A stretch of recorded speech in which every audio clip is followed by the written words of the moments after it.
Welcome to the Best Believe podcast. I'm your host, Michaela. I know what it feels like to have my head submerged underwater, not knowing how I'll get back up again. It wasn't until I reached my hand out to Christ and started implementing His word that I was able to move toward the journey of my dreams without the pain or overwhelm. This podcast is dedicated to helping you walk in your purpose, showing you that you aren't alone in your struggles, and that you can get unstuck and become the person God destined you to be in your faith, business, health, and life. You can expect mindset strategies, tips, and purpose-driven action to help you turn your crisis into opportunity. I'm here to show you there is purpose in your pain, and when you fall, I'll remind you that you are a warrior and you will get back up no matter what season you're in. You aren't alone. Best believe we are going to get through this together. Welcome to the Best Believe podcast. I'm your host, Michaela, and this is going to be such a juicy episode. It is going to be jam-packed with so much valuable information that you can carry with you no matter where you are on the journey to our dreams. So just make sure that you have something to take notes with, to write with, so that you can refer back to it. Or of course, you can always just replay this episode. What will your life look like if you keep going down the path that you're currently on? Do you feel like you're being who someone else wants you to be? Do you have a gut feeling that just won't go away? Do you feel tired of the environment that you're in, or maybe the people that you hang around? Do you see others and think about how you're not sure if that could ever be you? Maybe you know God has actually called you to something, you're sure of it, but you just don't know how it's going to happen because you're going to have to make some sacrifices that you really just don't want to make. If this is you, this episode is going to give you so much revelation, inspiration, and instruction towards executing the vision, executing the dream, and walking in it with the Lord by your side. You might even resonate with my own personal story, with how I felt in the beginning of taking that first step towards that journey, and maybe even the current struggles that I'm having right now as I'm in a different season of the journey, but I still haven't reached where I know that God is taking me. We are in the becoming, and there will be different struggles at different stages. So keep that in mind as we walk this out together, because this episode is not to brag. It's not to make you feel less than, but it's to inspire you and to help you walk in your authority despite your current circumstance. I personally had no one who constantly spoke belief into me. I had people tearing me down every single day. The people that I surrounded myself with thought I was absolutely crazy for the big dreams, for the big vision that I had. And people laughed at my face at work. They thought I was absolutely crazy. They talked down on me for even believing that there was more to life than what I was doing.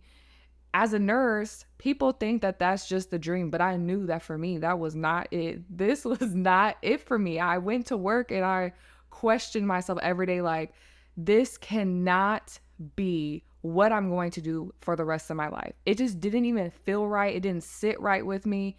So I don't know what God has called you to start, but I'm here to help you build belief in yourself to actually go for it.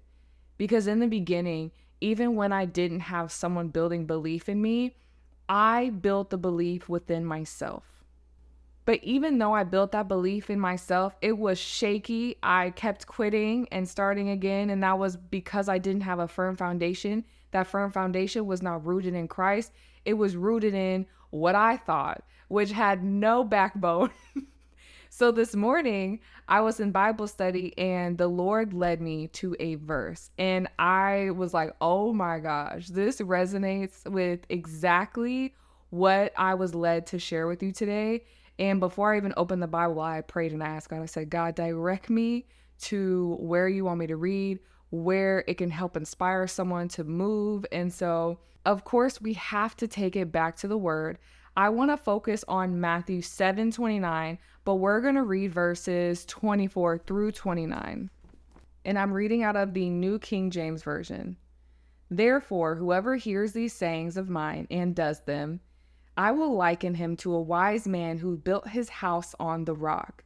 And the rain descended, the floods came, and the winds blew and beat on the house, and it did not fall, for it was founded on the rock. But everyone who hears these sayings of mine and does not do them will be like a foolish man who built his house on the sand. And the rain descended, the floods came, and the winds blew and beat on that house, and it fell. And great was its fall.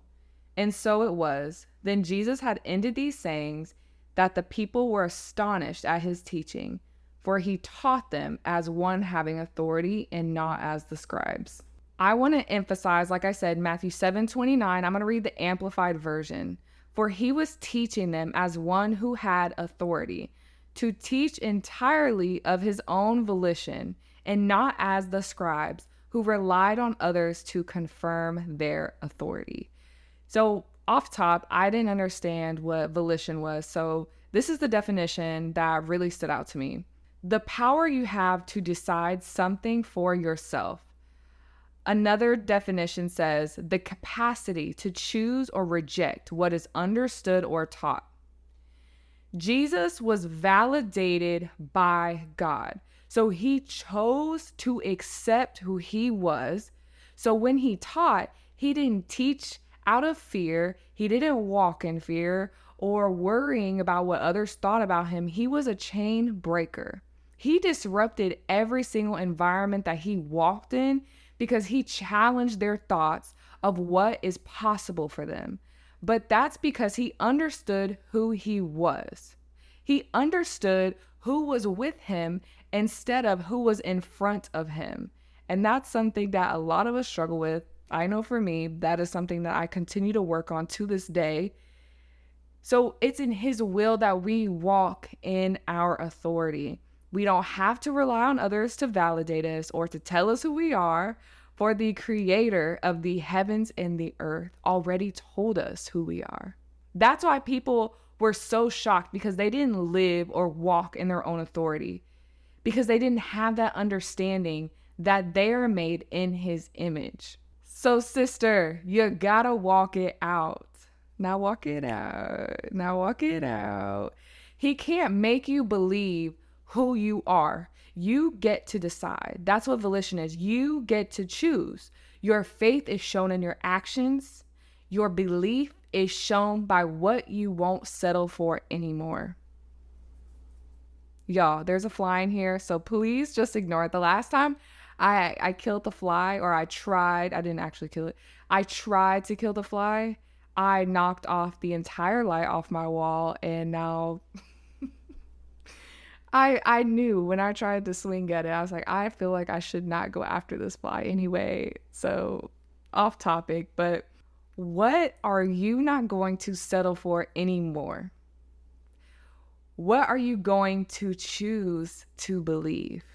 It's our choice to hear what he says and actually do it.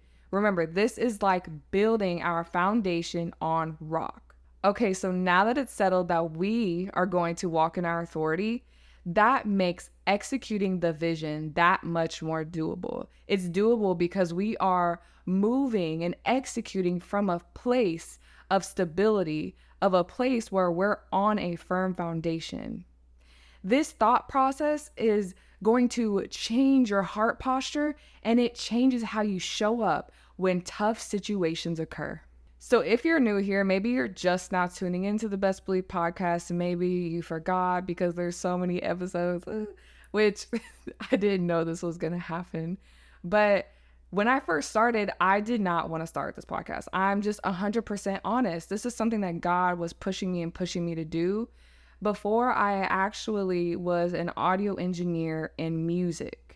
And I want to get into my own story because I really believe it's impactful and it will really resonate or provide revelation to maybe something that you're going through.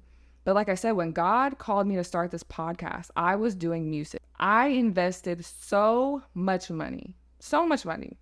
I invested so much time into it that I did not want to let it go. Maybe God has called you to something and you're like, oh my gosh, I really don't want to let it go. I've already been in school for this long. I've already been at this job for this long. Like, if I leave, then all of this was a waste of time. I'm here to change your mindset on that.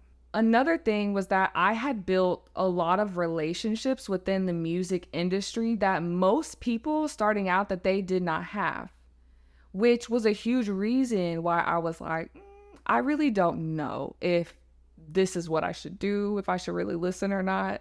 But leading up to the moments when God was shifting my position, I can look back and actually see that I really started to not enjoy it as much. I struggled with being creative as I once was. I placed my value in what I was doing. So when it became time to actually let it go, I was torn. I was torn. Sometimes when God calls us to something, you may have to let something else that you love go. And that thing that I had to let go that I loved was music. So God will use something from our past and utilize it and work it towards his good, work it towards our good. In my case, it was knowing how to engineer, which helped me with podcasting. I would have never guessed at the time that I was going to have a podcast, never in my life. But this was such a blessing in disguise because we really think that we know better than God. But we don't have the full picture. I was frustrated. I was worried. I was in tears because it made absolutely no sense. The exact thing that I was torn about, I am so grateful that door was closed because a new opportunity opened. Imagine if I would have ignored the call, which I did for a little bit, but I finally answered and I said, okay, I'm going to try it. I'm going to do it. And I wouldn't be here today if it wasn't for the decision to say yes. So fast forward, when it actually came time to execute this vision, I had no point of reference. There was no blueprint. I didn't know what I was going to do. I didn't know how I was going to do it. I didn't know anybody who shared their journey along the way of accomplishing something. As they were healing, as they were strengthening their relationship with God, I didn't know anyone who went through domestic violence, who feared for their life and started to share themselves publicly. At the time, I was in fear that people from my past were going to come after me because I was sharing what happened to me, that I was going to be publicly made fun of. All types of things went through my mind at that time. But what I realized was that I was the blueprint. I am one of one. I had to stop looking everywhere else, trying to see what works for them because what works for them may not work for me. And that can relate to a lot of different things in our lives, even social media. Sometimes with social media, we'll want to copy a strategy that works for them, but when you try it, it doesn't work. And sometimes it may work, it just takes time. But that's when we have to have the discernment and the wisdom to know what is it that God is really telling us to do. And what God wanted me to do was to share my journey publicly to help someone else get through it privately. I'm going to say it again. God wanted me to share my journey publicly to help someone else get through it privately. For the person who has nowhere to go, for the person who is scared to open their mouth, I realized that it had to be me. It had to be me. And even to this day, as I continue to grow and I talk about healing and I talk about how God has worked through things in my life, I just realize why it's me, why it couldn't be anyone else, and why I'm thankful that He chose me to go through what I went through. Okay, so what exactly was it that caused me to want to resist the change, resist what God was calling me to? Number one, fear of success. I thought about, if this works, I don't think that I can actually handle it. My mindset was not there. It wasn't a faith mindset. I talked down on myself a lot back then at the beginning. So I was really terrified of actually being successful in this because I didn't know what was going to happen from me showing up. Number 2, fear that people would judge me and talk about me. When I first started this podcast, I wasn't saved yet and I didn't know how to communicate the word. So what I did was I just started where I could and shared how I felt instead of talking at people trying to teach them the word because it never felt right. And on top of that, I had never shared my faith publicly. And because I already had a presence online, shifting where, side note, where I displayed my body a lot, whether it was through fitness, through clothing, it was not modest at all, at all, at all. It was not modest.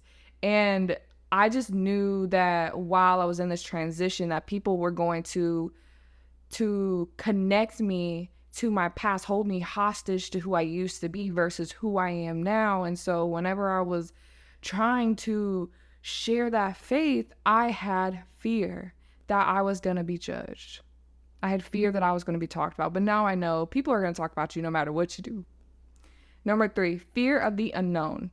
I overthought everything. I overthinked everything that could go wrong. Number 4, I just didn't feel ready. I've also never shared this publicly before. Never. And this was something that I've wanted to share with you guys for a really long time, but I didn't feel led to share it, and now I do. So, okay. I was addicted to weed at the exact moment that he told me to start this podcast. I used to smoke when I first moved to Dallas, which was around the time that I started this podcast. I used to smoke on the way to church. I couldn't go without it. I would use weed as a initiative, like when you get down so bad and you're trying to build yourself up by yourself, you try to do things that make things better, or you think make things better, that it only made things worse for me. I used weed as a treat, for example, because I was addicted where I was smoking at least 6 thumb size, long as my finger size, backwoods a day. And it got to a point where I was just so dull that I was not even myself and I had no idea how to recognize it. And then I remember that I felt led to try to give it away or try to give it up. And that was really, really hard for me. And I tried to quit so many times before I ever walked with Christ, and I just could not give it up. It had such a stronghold on me that I would use it as I'm trying to think of how to explain this, but I used weed as an incentive to get things done. Does that make sense? So I told myself, okay, if you smoke this blunt, that means you're going to get X, Y, and Z done. Or get X, Y, Z done, and as a result, you can smoke this blunt. And so it was really hard for me at the time to really show up on here because I was like, bruh, I'm literally addicted to weed. I don't get how I'm supposed to show up on here, share all this stuff, and I'm addicted. But testimony, I am over a year sober. I started this podcast on December 5th. My last time ever smoking a blunt was December 31st, that same month. So God will literally do the impossible. The one thing that I couldn't do by myself, hallelujah, the one thing that I couldn't let go or overcome by myself, the moment that I gave my life to him, that I lived for him, that I followed through with what he told me to do, it shed off of me. It shed off of me. I don't even think about weed anymore. I don't even want to smell it. It's like, ugh, I really did that? I was so broken But God, like, it just makes me want to cry. It really does. He is so good. He is so good to me. I was not expecting to cry. Jesus. Okay. Let's get it together.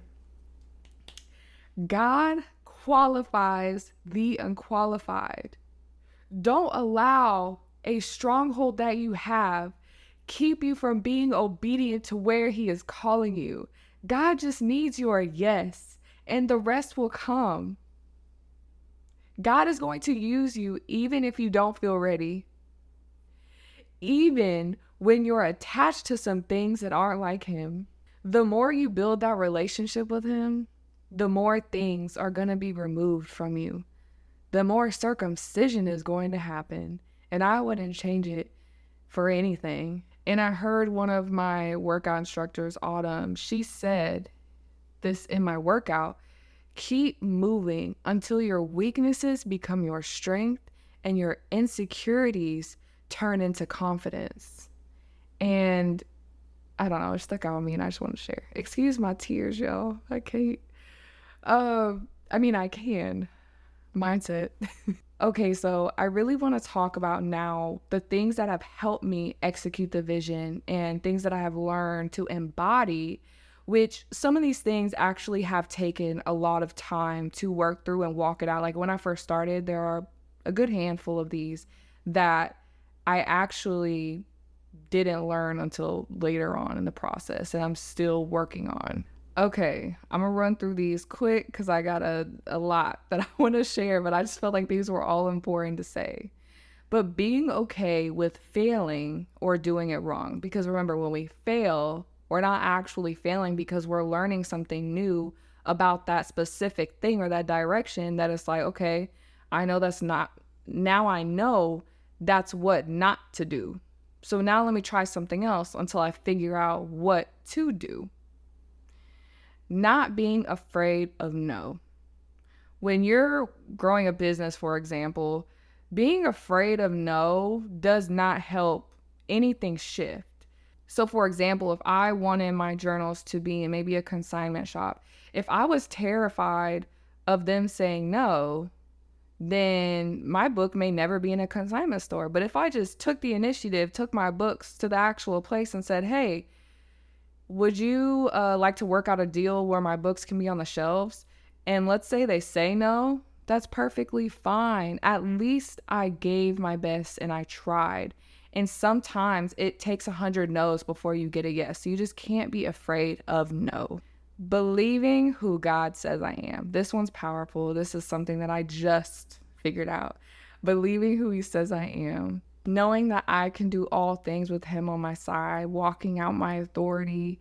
And it's just something that truly has shifted everything in my life since I figured it out. When I finally came into agreement with who he said that I am. Serving others. Actually being a giver more than a taker. I used to be very, very selfish, very, very greedy. There are still times when selfishness does come up. But this is something that has actually helped me grow and execute the vision. Self-awareness. Self-awareness is really important because it allows you to reflect on what's working, what's not working, working through all the in-depth part of you that you might be scared to actually work out by yourself, utilizing the Best Believe Journal to build that self-awareness. This is something that has really helped me execute the vision, because it allows me to be present and like, what's the term? Like, be in tune with myself. Always being willing to learn, not despising criticism, but actually being willing to hear wisdom from other people who have maybe done it before, who have more spiritual wisdom than me. That is such a great helper. Willing to make short-term sacrifices for long-term results. Maybe the sacrifice is that you say no to going out to a restaurant to eat with your friends because you're trying to utilize that money to put into your business. That's a short sacrifice for a long-term result. Allowing God to lead. That looks like praying and asking God, what should I do today? What do you want me to talk about on my podcast? what is it that I should choose? Like, am I making the right decision? Allowing him to lead prevents a lot of self-sabotage habits that we may move on our own and try to do instead of allowing him to lead our path. Obedience.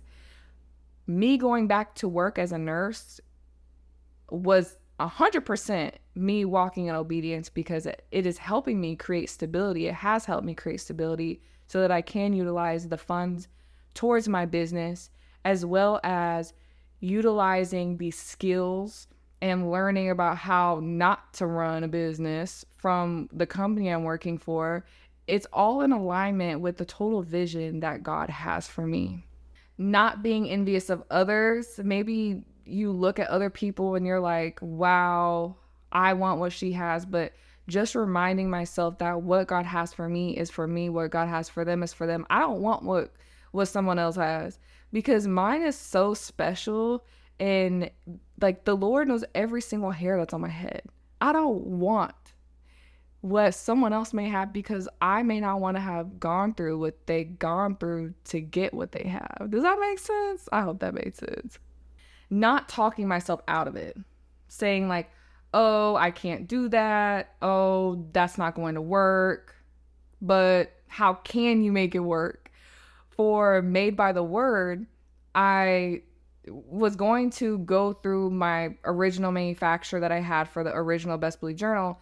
But then I was like, you know what? Instead of saying I can't get something more quality, let me just look into it and then see the price point and then see how I can make it work. So just by me checking it out, seeing the price, like, God worked something out for me. But if you don't even take that step to figure out the how, not allowing something like stop you and like turn around and be like, well, I just can't do it. No, you absolutely can. God will work something out just for you, but it's not going to happen without your faith or without that action. Favor. I was anointed for it. He called me to it. So that obviously helps you walk out the vision that he has for you, is because I have the favor for it. I have the oil for it. I am anointed to do it. God connected me with the right people. When I first started all of the business things that I've done, I didn't have the right people in my life, but I knew that if I just kept working towards that vision, that God will bring those people along at the right times. And that's exactly what he did when I was building Made by the Word. I really didn't have a lot of friends that lived like the Lord. I didn't have a lot of friends that did business, that were very creative, really showed up and were wanting to live that narrow path. And as I lived that narrow path, as time has gone on, he has connected me with the right people. Not hesitating and just doing it. Point blank. Placing my value in who God says I am versus the things that I do or the title that I have. Like I was saying at the beginning, like, my value in who I was because of my music. So when I lost it, I just felt so depressed. Accepting the interruptions or maybe the unexpected events that may come as you're executing this vision. Meaning I don't stress myself out just because I had something else planned, but I allow myself to be present in that moment, knowing that I cannot control these interruptions. For example, maybe you had plans to spend X amount of money on something, but your car ended up breaking down and now you got to use that money for that. Instead of being so focused or hyper focused on the fact that an unexpected event happened, just be present in the moment and utilize gratitude that you have the funds to actually take care of that thing. Or maybe even you had something you wanted to do for business, but something else came up with a health concern in your family, and now you had to set aside what you originally planned to go handle that. Like, unexpected things are constantly going to happen as we're executing the vision. It's just about our mindset, our perspective, and how we go about it. Investing in myself. This is such a big one. Whether it's mentorship, therapy, those are the things that I'm doing right now currently. when it comes to investing in myself is mentorship and therapy. But in the past, it was paying for courses, staying up all night on YouTube, just trying to learn how to do something, spending that extra time to build myself up so that I can be able to have the wisdom, the knowledge, the mindset, the attitude, whatever it is that I need to actually execute the vision. I'm investing in myself to make sure that it gets done. Not quitting when it gets hard. When I tell you that building this new website for Made by the Word has been tough, that I wanted to just quit multiple times, it's not even an option. That doesn't even run through my mind, but I do get frustrated. And so I just have to take a second to pause and decide, okay, do I need to come back to this tomorrow?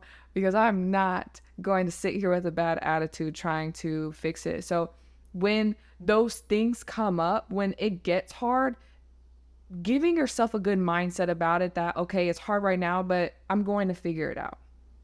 It's hard right now, but it still needs to get done. So why even be mad at this? So I didn't even get mad at the fact that it was hard. I just said, okay, I'll just try again tomorrow. And that's what I did, and I figured it out. I'm someone who's built people websites. So switching a platform like to Shopify, it's been really tough because I don't know what they got going on, but it it has been a little tough for me. So I'm not quitting, but I just continue to show up. Prayer, fasting, meditating on God's word every single day. Well, of course, you don't have to fast every single day, but of course, prayer and meditating on God's word every single day is what propels me and gives me the capacity to even handle anything that may happen that day, handle anything that pertaining to the business that I just don't know about. And prayer is when I personally hear a lot of direction, and when I hear the voice of God, that's just how I communicate with him. I communicate with him in different ways, but that is a viable part of our relationship, is that I hear him through prayer, and that has helped me execute the vision. Fasting, I love to fast because it helps starve my flesh and help me get stronger in spirit. Moving in urgency, but not rushing. This is something that can be kind of difficult for people. It's been difficult for me in the past, but this basically means that I'm not procrastinating on what he told me to do, but I'm moving in patience. When I move in impatience, this causes me to make decisions on my own just because I'm trying to hurry and get there. So we're not in a rush. We just move with urgency. We move when God says move, because I'm not missing the mark. But I also have to be patient and have enough wisdom to know that God's not going to let me miss what he has for me. So as I'm working towards this vision, I don't need to tire myself out, burn myself out to the point that I just don't want to even try anymore because of the feeling that I need to rush. I really hope I explained that well. If not, let me know, and I will try to cover this differently in a different way in another episode. So to tie this all together, if you're still here, that means you're ready to execute your vision. This is going to be one of my longer episodes, just like my entry to entrepreneurship episode. So if you are actually trying to start a business, make sure you check that episode out, because it's going to help you with a lot of questions that you may have as you're trying to become an entrepreneur. But me doing this podcast made every other thing that he's called me to do easier. But the first time, it was very rough. So like when he told me to create Made by the Word, I didn't think twice about it. I was like, okay, let's go. But when he said this podcast, I was like, like I said, I was like, I really don't know if this is for me. And there were so many things that happened just to get me to walk away as soon as I decided to walk towards what God called me to. So when it happens now, later on, I've realized that I just have to lean into that resistance, knowing that it's the only way to get through it. And if you struggle with leaning into the resistance, our last episode, so I believe episode 48, I talk about resisting the opposition. And I really believe that'll help you. So if executing the vision is your goal, which I really believe that it is if you are still here, don't condemn yourself. Just take responsibility. So when you're making decisions, I want you to write these questions down because it's going to really help you stay in alignment with what God has called you to do. Is this in alignment with the vision? If XYZ is my goal, will this get me closer or further from the goal? If XYZ is the goal, why do you need to work towards that right now versus procrastinating or putting it off? With this question, it's like, I just think about how every day is not promised. This is going to help you get closer to the vision that God has for you. Because it's like, why do something that is the exact opposite of where you know you want to be, of where you know the goal is, of where you know that the vision is, your final destination? Why do the opposite of that? Why do something that is not in alignment with the will that God has for your life? Is it because you're led by your emotions? For me, that's something that I'm still working on. Trust me. Like, I'm still working on not being led by my emotions. Is it because you're allowing yourself to be in environments that only make making these decisions harder? How can you create an environment that pushes you towards your goals? That might mean letting go of some people. That might mean not going to the same places. Look, sister, I just want you to know that you can get there. I'm not the only one. Trust me, I'm not the only one. I can't physically be there in person to monitor you and tell you what decision to make in each moment. When I've tried to do that for the people around me, it only led to them being upset with me and me being frustrated at them because I felt like I wanted the person to succeed more than they wanted to succeed. But the thing is, only God can tell you what is the right decision to make. And even sometimes he will allow you to take that initiative and he will just guide you along the way, guide you to the next step. And that's when you take note and you learn to not walk by your flesh, but by your spirit.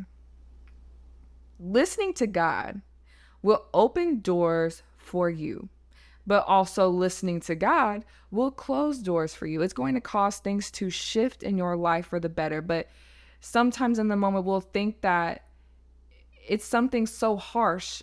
And the thing is, focus your mind on what you're gaining versus what you're losing. And in the moment, it can be hard to see because it's right in front of your face. And the thing that we might be gaining may be something in the future, something that we're having faith for, and it can be tough. But I'm here to remind you that you can do it. You can do it.